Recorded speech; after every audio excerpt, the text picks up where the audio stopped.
नमस्कार दोस्तों, आप सुन रहे हैं एक अद्भुत प्रेम कथा जो लिखी गई लगभग 1500 साल पहले भारत के महाकवि कालिदास ने इसे लिखा था। नाम है विक्रमोर्वशीयम, यानी विक्रम और उर्वशी की कहानी। आज मैं आपको इस संस्कृत नाटक की पूरी कहानी सुनाऊंगा। तो चाय बनाइए, कंबल ओढ़िए और तैयार हो जाइए एक स्वर्गीय प्रेम यात्रा के लिए।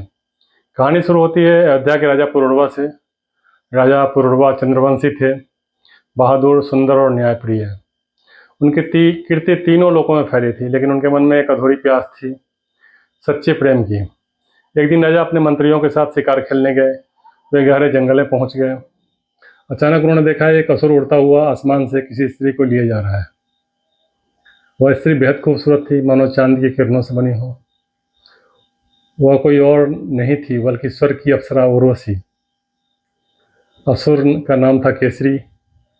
राजा पुरुरवा ने तुरंत अपना धनुष उठाया, तीर चलाया। एक ही बार में असुर घायल होकर गिरा। उर्वशी मुक्त हुई, लेकिन जैसे ही उर्वशी ने राजा की ओर देखा, वहीं से प्यार ने अपनी जड़ें जमा ली। उर्वशी के मन में विचार आया, ऐसा पराक्रमी और सुंदर राजा मैंने कभी नहीं देखा। लेकिन वो अप्सरा थी, उसका घर स्वर्ग था, राजा का घर पृथ्वी। उर्वशी ने राजा को धन्यवाद दिया और कहा, महाराज, आपने मेरी रक्षा की, मैं आपका ऋणी हूँ। राजा ने कहा, देवी, आपको देखकर मेरा मन विचलित हो गया है, लेकिन मैं अपने कर्तव्य को जानता हूँ। आप जा सकती हैं। उर्वशी स्वर्ग लौट गई, लेकिन दोनों के दिल में एक दूसरे की छवि बस गई। अब है स्वर्ग का प्रसंग, जिसमें चित्रलेखा का प्रेम दिखता है।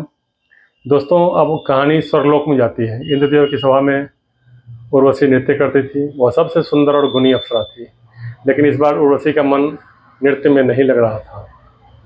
वह बार बार पुरुरवा के बारे में सोचती। उसकी सखी चित्रलेखा, जो एक कलाकार अप्सरा थी, ने पूछा, उर्वशी, तुम उदास क्यों हो? उर्वशी ने सारी बात बता दी। चित्रलेखा ने कहा, रुको, मैं करती हूँ एक उपाय। उसने अपनी कल्पना और कला से राजा पुरुरवा का चित्र बना दिया, लेकिन उस चित्र में राजा के पास एक साधारण स्त्री खड़ी थी। उर्वशी ने कहा, यह स्त्री कौन है? चित्रलेखा बोली, यह राजा की पत्नी है। राजा पहले से ही विवाहित है। यह सुनते ही उर्वशी का चेहरा उतर गया। उसने सोचा, अगर मैं विवाहित पुरुष से प्रेम करूं तो यह धर्म के खिलाफ है, लेकिन दिल तो दिल होता है ना, और रोने लगी। तभी ये घटना हुई। इंद्र सभा में एक नाटक का मंचन हो रहा था। उर्वशी को लक्ष्मी का किरदार निभाना था, पर उस मोह में उसने गलती से पुरुरवा का नाम ले लिया, जबकि नारायण बोलना था। इंद्रदेव क्रोधित हो गए। उन्होंने कहा, उर्वशी, अप्सरा का प्रथम कर्तव्य समर्पण है। तुमने अवज्ञा की, इसलिए तुम्हें श्राप है। तुम जाकर पृथ्वी पर जाकर एक साधारण मनुष्य की पत्नी बनकर रहो, जब तक कि तुम्हारे प्रेमी को कोई दिव्य फल ना मिल जाए।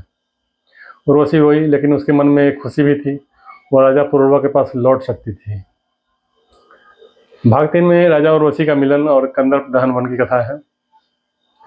उर्वशी पृथ्वी पर आ गई। वह सीधे राजा पुरुरवा के महल के बगीचे में पहुंची।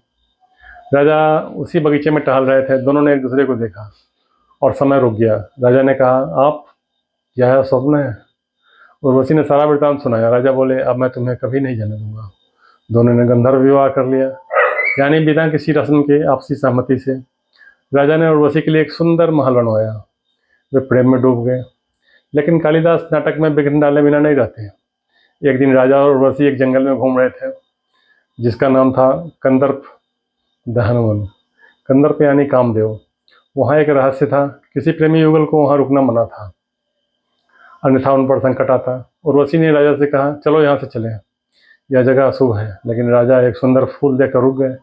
उसी क्षण एक दैवीय आंधी आई। उर्वशी ने राजा का हाथ पकड़ा, लेकिन वह फिसल गई। जब आंधी शांत हुई तो राजा ने देखा उर्वशी वहाँ नहीं थी, केवल एक पत्थर पड़ा था। हाँ दोस्तों, उर्वशी के श्राप के कारण पत्थर बन गई थी। कंदर्प दहन वन का श्राप था कि यहाँ आने वाली अप्सरा पत्थर बन जाती है। राजा पुरुरवा टूट गए। वो पत्थर को गले लगाकर रोने लगे। उर्वशी, तुम मुझसे बात क्यों नहीं करती? करुण स्वर में बोले, कई दिन बीत गए। राजा ने खाना पीना छोड़ दिया। मंत्रियों और प्रजा ने बहुत समझाया, लेकिन राजा को तो सिर्फ उर्वशी चाहिए थी। तब एक दिन एक ऋषि वहाँ आए, ऋषि भारद्वाज। उन्होंने राजा से कहा, हे राजन, तुम्हारा प्रेम सच्चा है। यह पत्थर कोई साधारण पत्थर नहीं है, यह उर्वशी ही है। एक उपाय है, संजीवनी मणि को लाकर इस पत्थर के पास रखा जाए तो उर्वशी जीवित हो जाएगी। वह मणि हिमालय की गुफा में रहने वाले नागराज के पास है। राजा ने कहा, मैं अकेला जाऊंगा। अब राजा निकलते हैं संजीवनी मणि की खोज में। और चुनौतियाँ। राजा पुरुरवा ने वीरता दिखाई, वह घोड़े पर सवार होकर हिमालय की ओर चल दिए। रास्ते में भयंकर जानवर, राक्षस और बर्फीले तूफान आए, लेकिन राजा डिगे नहीं। 3 दिन और 3 रात की यात्रा के बाद वह एक गहरी गुफा के पास पहुंचे। गुफा में एक विशाल नाग सो रहा था। उसके माथे पर संजीवनी बनी चमक रही थी। राजा ने धीरे से मणि निकालने की कोशिश की, लेकिन नाग झाग गया। उसने फुफकारा, कौन हो तुम? राजा ने कहा, मैं पुरुरवा हूँ, मेरी पत्नी पत्थर बनी है, मुझे यह मणि चाहिए। नाग ने कहा, यह मणि किसी को नहीं मिल सकती जब तक तुम मुझे युद्ध में हराओ। राजा ने तलवार उठाई, युद्ध हुआ घंटों तक। आखिरकार राजा ने अपनी चालाकी से नाग को बांध दिया।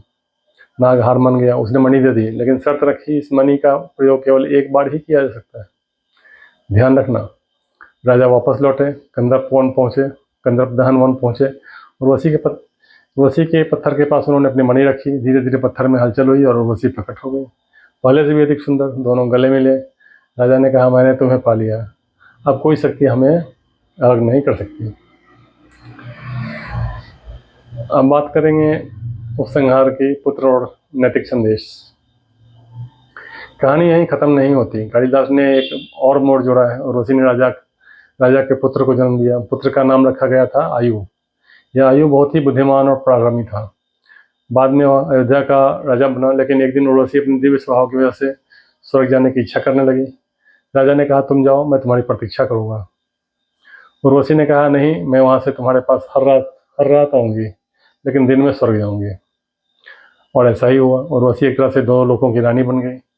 राजा पुरुरवा ने उसकी आदतों का सम्मान किया। दोस्तों, इस कहानी का सबसे बड़ा संदेश यह है कि सच्चा प्रेम कभी व्यर्थ नहीं जाता। चाहे सैकड़ों बाधाएं हों, चाहे श्राप हों, चाहे लोकभेद हो, अगर दिल सच्चा है तो मिलने का कोई न कोई रास्ता बन ही जाता है। कालिदास ने विक्रमोर्वशीय में यही दिखाया। विक्रम यानी पुरुरवा का साहस और उर्वशी का समर्पण। तो दोस्तों, यह थी प्रेम की अमर गाथा विक्रमोर्वशीयम, जिसमें थोड़ा बहुत हमने परिवर्तन किया है। आपको कैसा लगा कमेंट में ज़रूर लिखें। चैनल को सब्सक्राइब करना ना भूलें। धन्यवाद।